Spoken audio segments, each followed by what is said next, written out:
નમસ્તે. Hello everyone. I am doctor Rashmi Jasani, city dental hospital, Rajkot, Gujarat.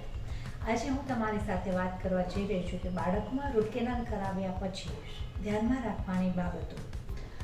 બાળકમાં જ્યારે ઊંડો સડો થઈ ગયો હોય છે, દાંતમાં રસી થઈ ગયા હોય, દુખાવો થતો હોય, ત્યારે દાંતને બચાવવા માટે જે આપણે સારવાર કરી છે આજે, જેને અમારી ભાષામાં રૂટ કેનાલ ટ્રીટમેન્ટ કહેવાય અને સાદી ભાષામાં મૂળિયાની સારવાર કરી અને આપણે ફરીથી એ દાંતને દુખાવા રહિત બાળક જમી શકે એવો કરી દીધો છે.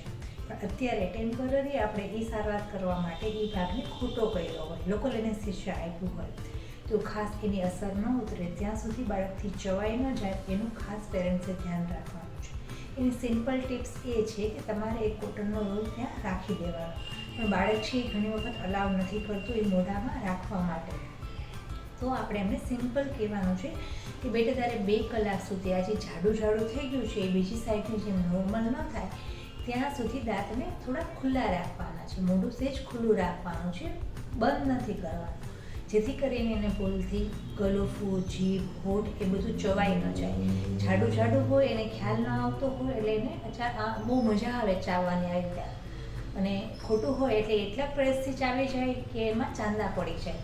તો રૂટ કેનાલ કરી છે તો બાળકને દુખવાનું જ નથી, પણ આ એને ભૂલથી જે ચવાઈ ગયું હોય, જો ત્યાં ચાંદા પડી જાય તો બાળકને પછી એ જમવા કરવામાં બધે દુખે એમને. તો ખાસ તમારી 2 કલાકની કાળજી છે એ બાળકને 7 days કમ્ફર્ટ આપી શકશે.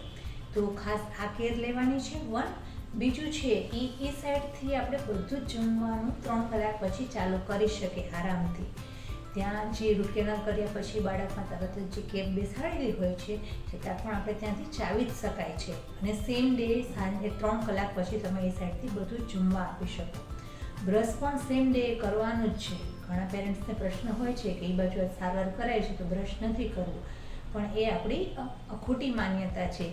જ્યાં સારવાર થઈ છે ત્યાં ચોખ્ખું રાખવું ખૂબ જ મહત્ત્વનું છે, અને તમને જે સાથે જેલ લગાવવા માટે પણ આપી હશે એ હોઠ, જીભ અને આ જ્યાં સારવાર થઈ છે ત્યાં પેડાની આસપાસ બધે લગાવવાની છે.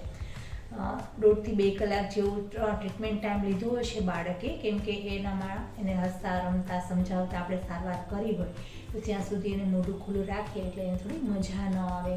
થાકી ગયું હોય બાળક તો એમને આઈસ્ક્રીમ ખાય અને તમે સુવડાવી દો, that is the best one. એટલે ઉઠે ત્યાં સુધીમાં એના ખોટું થઈ ગયેલું છે એ પણ જતું રહે અને એકદમ કમ્ફર્ટેબલ ફીલ કરે.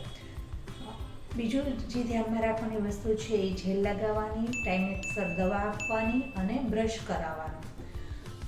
1 વીક પછી તમે ફરીથી ફોલોઅપ માટે આવી શકો છો, અને પછી છે 21 days પછી ફોલોઅપ માટે આવી શકો છો. એ બાજુ દુખાવો હોવાને કારણે બાળક ઘણા ટાઈમથી જમતું નથી હોતું, તો તમારે યાદ કરી અને એ સાઈડ એને જમવાનું કહેવાનું છે.